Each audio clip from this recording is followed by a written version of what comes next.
Hello and welcome to physics class. We are studying lesson number 12, atoms. In the continuation of earlier 3 videos, this is the 4th video in the same series to study lesson number 12, atoms. In the last class, we have derived the formula for radius of an electron moving in a circular orbit. We have derived the formula for velocity of an electron moving in a circular orbit और हमने ये calculate किया था कितनी energy होती है एक atom के अंदर इलेक्ट्रॉन के मूवमेंट के कारण. आज हम पढ़ेंगे binding energy of an atom. हमने जो पिछले क्लास में कैलकुलेट किया था उसको लेते हुए ही मैं आपको ये टॉपिक स्टार्ट करवाऊंगी. हम पढ़ेंगे energy level diagrams of the energy level diagrams. 2 diagram पढ़ेंगे, एक हॉरिजॉन्टल एक सर्कुलर ऑफ द एटम. फिर हम पढ़ेंगे कि in different energy level diagram से हमको क्या समझ में आता है, कैसे इलेक्ट्रॉन एनर्जी लेवल्स में मूव करता है, ऊपर से नीचे हायर से लोअर ऑर्बिट में जाता है तो कैसे रेडिएट करता है कुछ एनर्जी. हम उस एनर्जी की वेवलेंथ और फ्रीक्वेंसी कैलकुलेट कर पाएंगे. We will derive Rydberg's formula for this purpose and we will do a few questions from the board examination. तो चलिए आज की क्लास शुरू करते हैं. Binding energy of an atom. तो जैसा कि नाम सजेस्ट कर रहा है बाइंडिंग, बाइंडिंग मतलब जोड़ना. तो कुछ जोड़ रहा है जो इलेक्ट्रॉन एक मूविंग पार्टिकल है फिर भी वो न्यूक्लियस से अलग नहीं जा रहा. It is revolving around the nucleus. So it is some energy which is binding the electron to the nucleus. If we are able to provide that much of energy to the electron can be separated from the nucleus up to an infinite distance. तो binding energy क्या होती है? वो energy जो चाहिए एक electron को nucleus से इनफाइनाइट डिस्टेंस तक दूर ले जाने के लिए. It is also equal to the amount of work done और energy required to separate the electron and up to infinite distance from the nucleus. और न्यूमेरिकली इसका वैल्यू कितना है? जितना काइनेटिक एनर्जी है minus of ke square upon 2r. और यहाँ पर माइनस साइन का मतलब है कि इलेक्ट्रॉन जो है ये न्यूक्लियस से बाउंडेड है, जुड़ा हुआ है. I am taking the formula we have derived earlier for radius of an electron which is moving around in an orbit. जो हमने बोहर्स पोस्टुलेट पढ़ा है वो ये कि atom is like this where positive charges are at the centre. It is called as nucleus और electrons जो हैं ये बाहर रिवॉल्व करते हैं. ठीक है. Electron is having certain mass m and it is moving with velocity v. ठीक है. तो रेडियस इन दोनों के बीच का जो डिस्टेंस है it is given by epsilon nought a constant n square. n square is the principal quantum number. Bohr की quantum theory है कि जो इंटीग्रल जो इसका एंगुलर मोमेंटम है that is equal to integral multiple of h upon 2 pi. So that integral multiple is n, principal quantum number. ठीक है.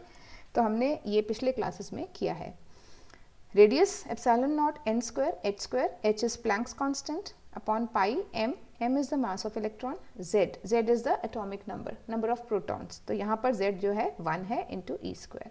So we have taken this formula from the earlier classes. अब हम निकालते हैं energy in the nth orbit. तो energy हमको पता है माइनस के ई स्क्वायर अपॉन 2r. तो माइनस के ई स्क्वायर इंटू 2 तो है, r जो ये वैल्यू है ये यहाँ डालने से हमारी एक कांस्टेंट की टर्म्स में ये पूरी इक्वेशन आ रही है. k is constant, e is constant, pi constant, m e square again it is constant, 2 is constant, epsilon naught, h square, everything is constant. तो अगर हम ये सारा constant ले लें और इसकी values डाल के calculate करें, it comes out to be 13.6. तो हम इसको लिखते हैं E is equal to minus 13.6 और नीचे क्या रह गया n square. So this is the basic formula which you should remember to understand the energy levels in the atom. Minus 13.6 upon n square electron volts. ये हमने पिछली class में derive किया था. अब हम आगे चलते हैं यहाँ से. अब मैं आपको एनर्जी का जो ये फॉर्मूला है इसका मीनिंग समझाती हूँ. इसका मतलब क्या है? इसका मतलब है कि जो ये प्रिंसिपल क्वांटम नंबर है n, जो कि अलग अलग वैल्यूज़ ले रहा है, जैसे कि n is equal to 1, n is equal to 2, ये न्यूक्लियस है, ये इलेक्ट्रॉन का n इक्वल टू 3, ये सारी स्टेट्स हैं, ठीक है। n इक्वल टू 1 में यहाँ इलेक्ट्रॉन मूव करेगा, n इक्वल टू 2 में ऑर्बिट ये रहेगी, 3 में ये रहेगी, and so on. In orbits की क्या एनर्जी है, ये अब हम इस बेसिक फॉर्मूला से कैलकुलेट करेंगे। मैं इस फॉर्मूला को इक्वेशन नंबर 1 देती हूँ ताकि हमें याद रहे। E equals to -13.6 upon n square. जब n 1 है, इसको बोलते हैं ग्राउंड स्टेट, जो बिल्कुल न्यूक्लियस से सबसे पहले मिलती है। n की वैल्यू 1 डालने से एनर्जी कितनी आई in the ground state, -13.6 electron volts. इसके बाद आता है n equal to 2। n equal to 2 is known as first excited state, ठीक है। तो n इक्वल टू 2 डाला, -13.6 upon 2 square, that is 4, it gives you -3.4 electron volts. तो इसका मतलब सेकेंड जो स्टेट है उसमें -3.4 इलेक्ट्रॉन वोल्ट्स इतनी एनर्जी होती है इलेक्ट्रॉन के पास। थर्ड n इक्वल टू 3, इसको बोलते हैं सेकेंड एक्साइटेड स्टेट। इसमें E3 की वैल्यू कितनी हो गई, -13.6 अपॉन 3 स्क्वायर, इट इज़ 9, तो -1.51 इलेक्ट्रॉन वोल्ट्स। तो ऐसे हम एनर्जी कैलकुलेट करते चले जा सकते हैं यूजिंग इक्वेशन नंबर 1। इनको first excited state, second excited state, third excited state और fourth excited state and so on कहा जाता है, ठीक है। अब जो ये वैल्यूज़ निकली, अब मैं इसका एक डायग्राम आपको दिखाती हूँ बना के। A very interesting diagram, it is known as energy level diagram. Energy level diagram का मतलब है कि ये जो values हैं इसको आप ड्रॉ करो हॉरिजॉन्टली स्केल पे, ठीक है। तो स्टार्टिंग फ्रॉम -13.6 इसको बोलते हैं ग्राउंड स्टेट। ग्राउंड स्टेट की एनर्जी -13.6, फिर हमने लिया, अगर आप इसको ड्रॉ कर लें तो -3.4, थोड़ा सा ऊपर -3.4, n इक्वल टू 2, फिर नेक्स्ट एनर्जी लेवल जो ये दिख रहे हैं आपको सर्कुलर, इसको मैंने हॉरिजॉन्टली ड्रॉ करा है, n इक्वल टू 3 जो है -1.1, फिर इसका जो नेक्स्ट ऑर्बिट है उसकी एनर्जी 0.8, उसके आगे की एनर्जी 0.54 और उसके आगे की एनर्जी 0.38 एंड सो ऑन। और फाइनली क्या होता है, जैसे जैसे ऑर्बिट्स बढ़ते चले जा रहे हैं, दूर होते जा रहे हैं न्यूक्लियस से, जो एनर्जी है उसका जो गैप है वो कम होता चला जा रहा है। अब देखिए यहाँ पे कितना गैप है between the ground state and the first excited state. थोड़ा कम हो गया gap between the first and the second excited state, उसके बाद गैप और कम होते होते एक्चुअली इतना पास आ जाता है कि जब तक ये इन्फिनिटी पहुंचता है ये गैप हमको ऑब्जर्व भी नहीं होता, ये इतना पास है कि हम इसको कंटिन्यूअस मानते हैं। It is now known as energy bands. The outer orbits are very closely linked with the energy. Hyperfine levels है, बहुत पास में हैं, एग्जिस्ट करते हैं, but they are very close to each other. तो ये जो अभी हमने डायग्राम्स देखे, ये एनर्जी लेवल डायग्राम्स हैं with this equation, energy of the atom. चलिए अब हम पढ़ते हैं energy level diagrams, two kind of. एक मैंने हॉरिजॉन्टल बनाया था, उसी को जो एक्चुअल है उससे मैं आपको बना के बताती हूँ। सेंटर में तो न्यूक्लियस है, ठीक है। न्यूक्लियस के आसपास ये वो ऑर्बिट्स हैं जिसमें इलेक्ट्रॉन मूव कर सकता है। ये वो बोहर्स पोस्टुलेट के हिसाब से ऑर्बिट्स हैं जिसमें एंगुलर मोमेंटम जो है h/2π का इंटीग्रल मल्टीपल है। ये वो ऑर्बिट्स हैं जहाँ की mv²/r it is equal to electrostatic force between the nucleus and the electron. यही वो ऑर्बिट्स हैं जहाँ पर ट्रांजिशन होती है इलेक्ट्रॉन्स की। अब हम इस टॉपिक में ट्रांजिशंस को समझेंगे, कैसे ट्रांजिशंस होती हैं इलेक्ट्रॉन्स की from one orbit to another orbit, ठीक है। तो मैं आपको ये एनर्जी लेवल डायग्राम पहले समझा देती हूँ। n equal to 1 ground state of hydrogen atom, n equal to 2 first excited state, यहाँ पे एनर्जी रहेगी E1, यहाँ पे एनर्जी रहेगी E2, energy E3 and so on. So E1, E2, E3 are the various energy levels corresponding to n, principal quantum number. n can go up to the value 1, 2, 3, 4 and infinity. तो जो पहली वाली energy है यहाँ पर इसकी value हमने calculate की थी -13.6 इलेक्ट्रॉन वोल्ट्स। दूसरा जो एनर्जी लेवल है इसकी हमने वैल्यू कैलकुलेट करी थी -3.4 electron volts and so on. So these are the various energy levels in which electrons can be found.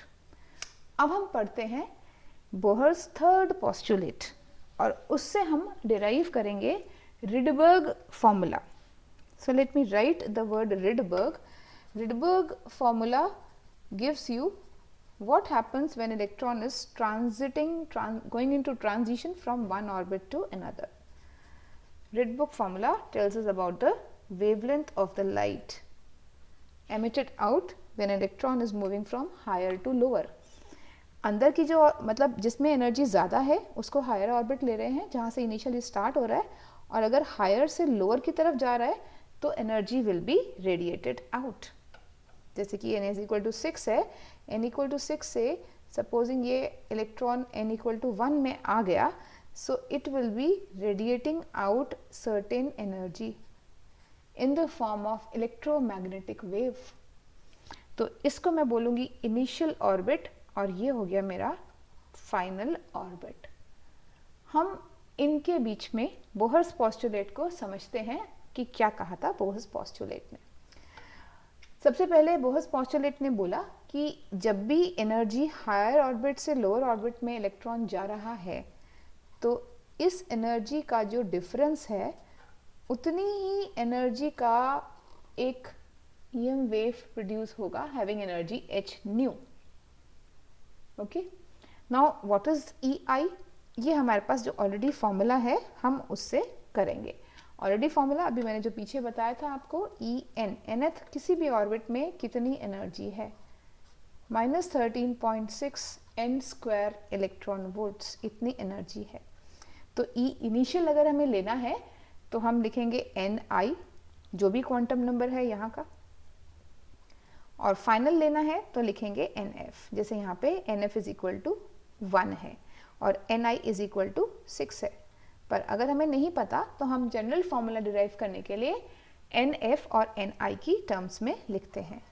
So let me derive the Rydberg formula.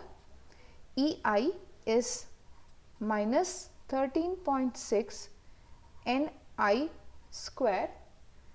ठीक है, minus of -13.6 final orbit में जहाँ जा रहा है वहाँ का स्क्वायर, ठीक है। mention it, let me mention it. Ni is initial orbit from where electron jumps. Electron को मैं E- के सिंबल से दिखा रही हूँ। And what is NF? NF is the final orbit, ठीक है, it is the final orbit up to which the electron jumps, Ni and NF, ठीक है। तो ये this is the third postulate given by Bohr. It gives us this equation, okay. Now when we solve it, whatever we are going to get, that is known as Rydberg formula. यहाँ से हम wavelength निकाल पाएंगे क्योंकि हमें frequency पता है, या हम वेव नंबर भी निकाल सकते हैं उस वेव का जो कि यहाँ पे प्रोड्यूस हो रही है, ठीक है। So let us find that formula. h nu is equal to, मैं 13.6 प्लस, ये माइनस का है ये प्लस का है, मैं इसको कॉमन ही ले लेती हूँ 13.6, और जो ये प्लस का टर्म है तो इसको मैं आगे ले रही हूँ, ये बच गया माइनस का term, NF² minus Ni². Okay, now what is new? Frequency in terms of velocity of light and lambda, it is c upon lambda. तो using this, ये मैं जो यूज़ कर रही हूँ वो इधर लिखे हैं, hc upon lambda is equal to 13.6 1 upon NF² minus 1 upon Ni², right? ठीक है। Now I will just keep the value of lambda here because यही चेंज हो रहा है ऑर्बिट्स के साथ.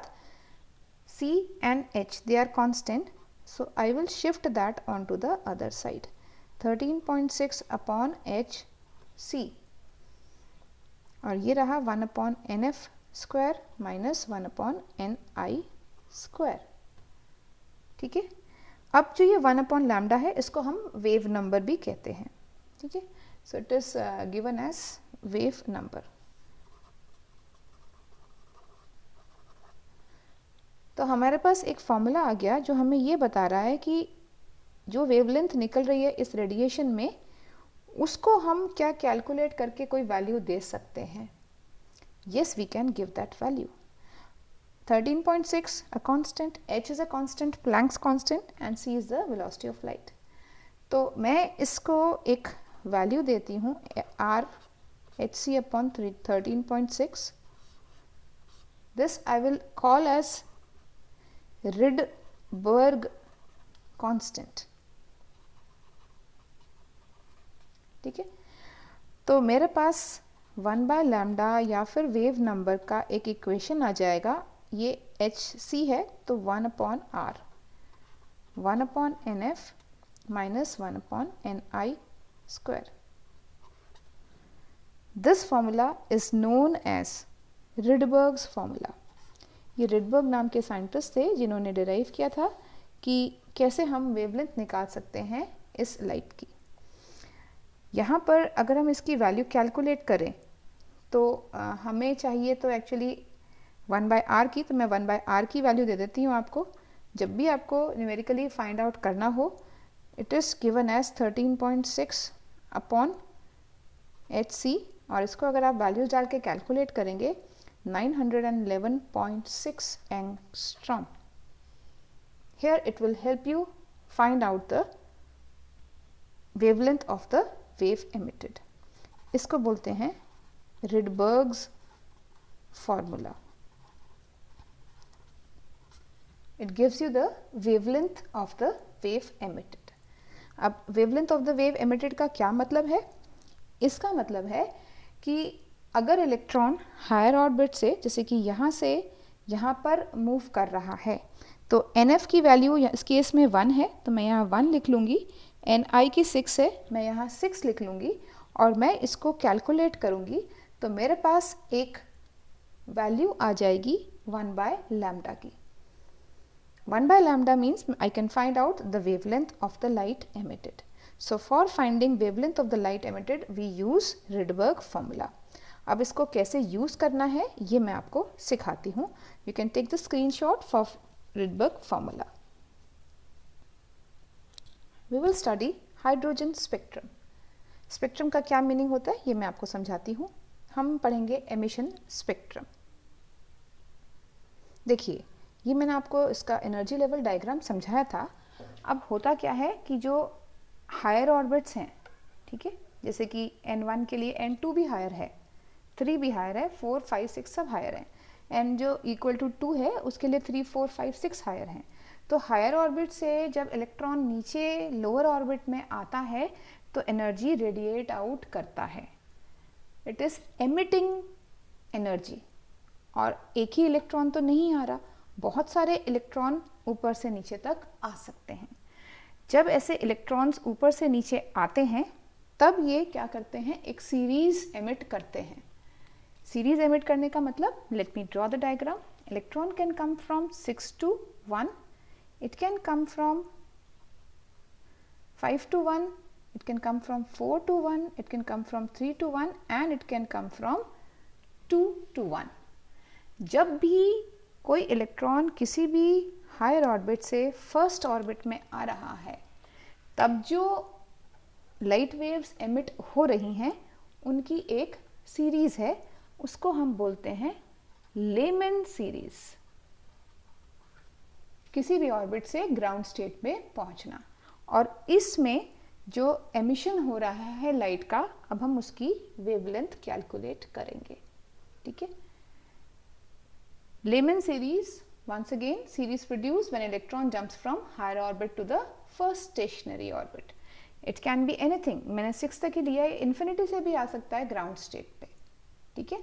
तो हम लेमन सीरीज़ की स्पेक्ट्रल सीरीज़ पूरी की पूरी एमिशन सीरीज़ करेंगे। इसको बोलते हैं hydrogen spectrum.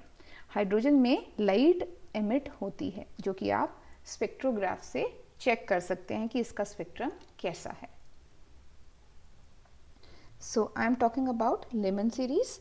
This spectrum is produced, the series is produced when electron jumps from any higher orbit to the ground state. इसका मतलब जो फाइनल है वैल्यू NF की वो 1 होनी चाहिए और इनिशियल कोई भी हो सकती है इन्फिनिटी सेकेंड से लेकर के। अब हम इसकी वेवलेंथ कैलकुलेट करते हैं रिडबर्ग फॉर्मूला से। So using Rydberg formula, what is Rydberg formula? 1 by lambda is equal to r times 1 by nf square minus 1 by ni square। ठीक है, हम सारी वेवलेंथ कैलकुलेट करेंगे, मिनिमम से लेकर के मैक्सिमम तक सब कंप्लीट वेवलेंथ कैलकुलेट करेंगे। ठीक है, so first of all I calculate minimum wavelength. कम से कम कितनी वेवलेंथ निकलेगी? Minimum wavelength of electromagnetic wave produced when the electron is jumping from higher to lower orbit. The value of minimum wavelength. The frequency will be maximum in this case. Maximum frequency. Frequency and wavelength they are opposite to each other. ठीक है, तो इस case में N2 is पूरा बिल्कुल full ले लेते हैं। मैक्सिमम कहाँ से आ रहा है? इन्फिनिटी से लेकर के NF इक्वल टू 1 तक। So 1 by lambda equals to R NF। NF कितना लेना है? 1। 1 by 1 square 1 by infinity. Calculate the value. 1 by lambda is equal to R 1 minus what is 1 upon infinity? It is 0. So here 1 by lambda is equal to R and what is the lambda value? ये हमको पता है 1 by R, we already know this value 911.6 angstrom. तो इतनी frequency, इतनी angstrom की wavelength electromagnetic wave radiate out करेगी। You want to calculate frequency? We can calculate this also. It is C upon lambda. So this implies what is the frequency nu? The velocity of light 3 into 10 to the power 8 meters per second। 1 upon lambda 911.6 छोड़ देते हैं, मैं calculation के लिए ले रही हूँ 10 to the power minus 10। Angstrom मतलब 10 to the power minus 10 meters। तो इसको अब आप पूरे को सॉल्व करेंगे। सो 3 upon 911 into 10 to the power 18 hertz। So see the frequency is maximum। तो कम से कम जो वेवलेंथ है वो इतनी निकलेगी। Let us calculate what is the maximum wavelength which can be emitted out when an electron jumps to the ground state. तो इस case में फ्रीक्वेंसी क्या हो जाएगी? सबसे कम, मिनिमम फ्रीक्वेंसी। ओके, तो मैक्सिमम वेवलेंथ कब आएगी? ये तो इन्फिनिटी से आया था तो यहाँ पे हो जाएगा 2। यहाँ से आएगी जब तब मिनिमम फ्रीक्वेंसी होगी और NF तो हमारा 1 आ ही रहा है। इसको रिडबर्ग फॉर्मूला में पुट करें आप। Let us see what do you get. 1 upon 1 square minus 1 upon 2 square. ठीक है, कैलकुलेट करते हैं। 1 upon lambda is equal to R 1 minus 1 upon 4। तो 1 minus 1 upon 4 is 3 upon 4. So 1 upon lambda is 3 upon 4 R, which means lambda is 4 upon 3 into 1 by R. So it is 4 upon 3 into 911.6. Lambda in this case comes out to be 1215 angstrom. तो आप देखिए minimum था 911.6 angstrom और maximum wavelength जो आ सकती है 1215 angstrom, 1215 angstrom. तो ये जो वेवलेंथ्स हैं ये अल्ट्रा वायलेट रीजन में लाई करती हैं। So I can mention it here. The spectral lines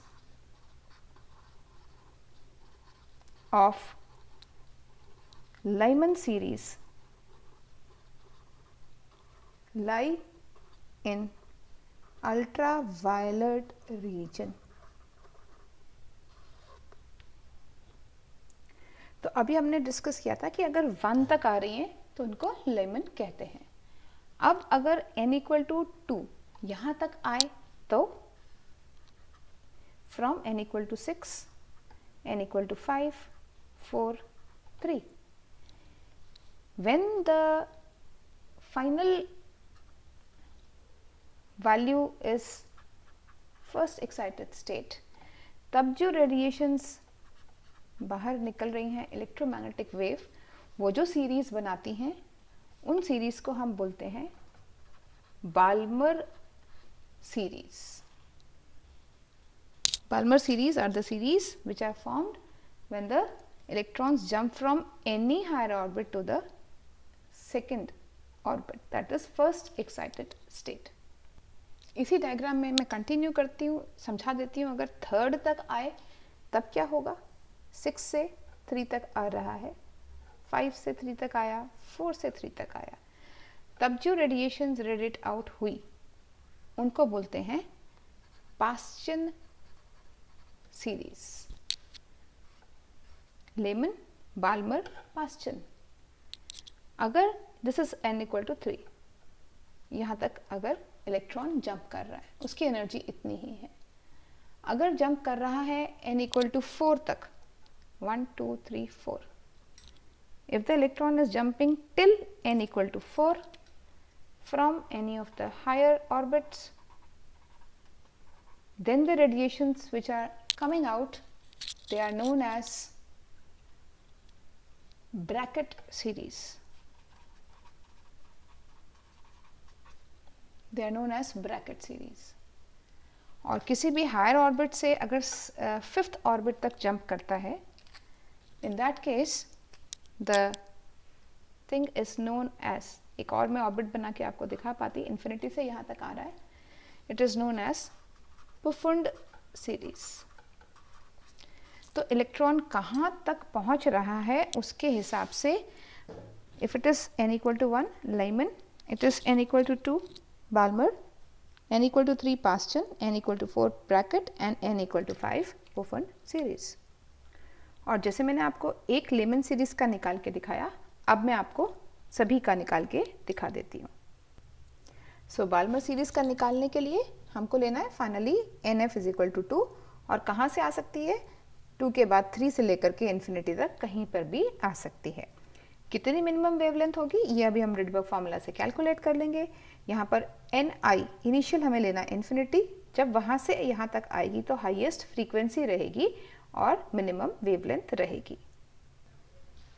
so you can see here I am using Ni infinity से लेकर के n इक्वल टू 2 तक. Rydberg formula 1 upon lambda minimum is r 1 upon 2 square, क्योंकि finally 2 तक आ रहा है, that is the value final value minus initial value का square, that is 0. So r upon 4 is 1 upon lambda, lambda is 4 into 1 by r. जब calculate करेंगे it comes out to be 3646 angstrom. Now calculate the longest wavelength. So when we calculate it, for longest wavelength, initial value is 3 and final is 2. That is the minimum frequency. Put it in Rydberg's formula and get the value. It comes out to be 6563. So this range, Balmer series, when the electron is jumping to the first excited state, the range comes in visible region. Lines of Balmer series are found in visible region. Okay, this is important, they are found in visible region. So अलग अलग series जो हैं वो अलग अलग reason में electromagnetic spectrum में find की जाती हैं. Now let us talk about Paschen series. Paschen series के लिए कैसे अप्लाई करेंगे रिडबर्ग फार्मूला? पास्टन सीरीज मतलब कहीं से भी second excited state n equal to 3 तक पहुंचना है. तो 3 तक पहुंचने के लिए 4, 5 से इन्फिनिटी कहीं तक भी जा सकते हैं. ठीक है. So for solving it what will you write? Again we have to solve for minimum wavelength कब होती है? जब ये इन्फिनिटी से आता है, हमेशा मिनिमम के लिए इन्फिनिटी आता है और NF जहाँ तक ये इसको जाना है. So put it into the Rydberg formula, R 1 upon NF square, that is 3 square minus 1 upon infinity. And when you solve it, it comes to be, I am just giving you the value, you can easily solve the mathematical part, 8204. Similarly, for maximum lambda, Ni is equal to 4 and final 4 से लेकर के 3 तक आ रही है. Initial is 3. Coming from 3 to 4, I am sorry. So, the maximum value here is R 1 by 3 square minus 1 by 4 square, and when you solve in and put in all the values, it comes out to be 18752 angstrom. तो ये reason जो है ये infrared reason हो गया. तो Paschen series are found in infrared region. ये हमें ध्यान रखना पड़ता है कि ये किधर मिलेंगी. ठीक है, what is the given value of wavelength और ये रीजन कहाँ पर लाई करता है. इनफैक्ट इसके बाद की जो सारी हैं पास्चन के बाद ब्रैकेट प्रोफुंड, वो भी इंफ्रारेड रीजन में ही लाई करती हैं. I will simply give you the calculation. So I just tell you what to do. You can calculate it now. ये भी है, कितनी सारी कैलकुलेशन हमने कर ही ली हैं. ब्रैकेट सीरीज के लिए कहाँ तक आना चाहिए? 4 तक. तो फाइनल वैल्यू n की 4 और कहाँ से जा सकता है? 5 से लेके इन्फिनिटी. जब हम मिनिमम निकाल रहे हैं तो मिनिमम के लिए जो इनिशियल वैल्यू होती है हमेशा ही लैम्डा इन्फिनिटी होती है initial value, the energy orbit, और जो फाइनल है वो 4 है. रिडबर्ग फॉर्मूला में डालें आप और इसको वैल्यू कैलकुलेट करें. And for maximum I will just give you the things and you can calculate the value. Initial 5 से लेकर के फाइनल 4 तक. ठीक है, और जो ये आप चेक कर पाएंगे कि ये जो रेडिएशंस हैं ये भी इंफ्रारेड रीजन की ही रेडिएशंस मिलेंगी जो वेवलेंथ आप कैलकुलेट करेंगे. और लास्ट में, सबसे लास्ट में प्रोफुंड सीरीज है, उसका भी मैं आपको जस्ट वैल्यूज दे रही हूँ और आप कैलकुलेट कर पाएंगे. I hope we have done enough of it. NF is equal to 5 से लेकर के कहाँ से जा रही है? 6, 7, 8, 9, 10 अप टू इन्फिनिटी. ठीक है, तो इसकी भी हमें मिनिमम और मैक्सिमम निकालनी होती है. मिनिमम मैक्सिमम कैसे निकालेंगे? Minimum lambda Ni is equal to infinity, ये याद ही रखना है हमें. और जो प्रोफुंड है तो NF इज इक्वल टू 5 है. और इसी तरह से हम मैक्सिमम भी निकाल सकते हैं. Lambda Ni is equal to 6 से NF इज इक्वल टू 5 तक. और ये भी जब हम चेक करेंगे कि ये रीजन कौन सा है, this is also infrared reason.